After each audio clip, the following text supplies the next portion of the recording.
If you're making your holiday punch with neon blue liqueurs and cheap deli ice that you got around the corner, you're doing it all wrong. The number one mistake people make at home when they're trying to make a punch is reaching for artificial mixes, gimmicks, stuff loaded up with high fructose corn syrup. If that's how you're doing it, it's all wrong.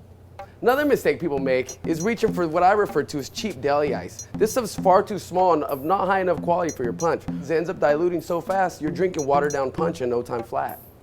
Don't feel like you have to reach for all the most expensive spirits and liqueurs. The subtle nuances and delicate notes of an $80 cognac are going to be lost in the punch, so you might as well stick to something between the $20 and $40 range.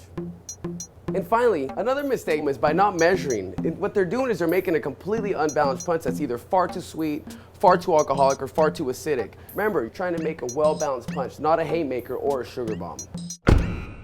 Now I'm going to show you the right way how to make your holiday punch. Choose your ingredients wisely. Only stick to seasonal fruit and always use the freshest ingredients whenever possible. In this case, for the Champagne Holiday Punch, I'm going to be using fresh squeezed lemon juice.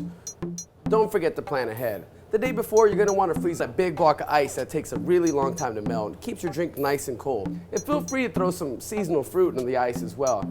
That way to make things a little more festive. Also, whenever possible, don't forget to chill your ingredients. You want to have the alcohol and everything really nice and cold.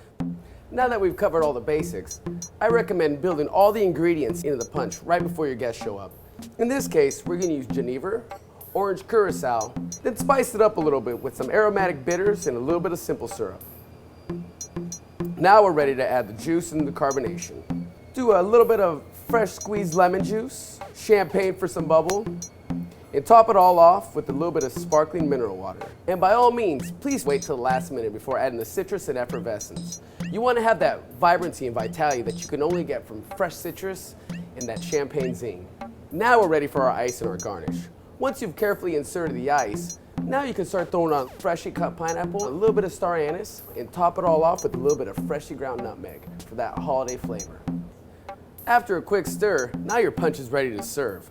Now remember, punch was never traditionally served with ice in each individual glass. And since you have a big block and all your ingredients were chilled in advance, there's really no reason for it. Now if you follow these steps correctly, you're gonna have a delicious drink that's easy to make and certainly leave your guests thirsty for more.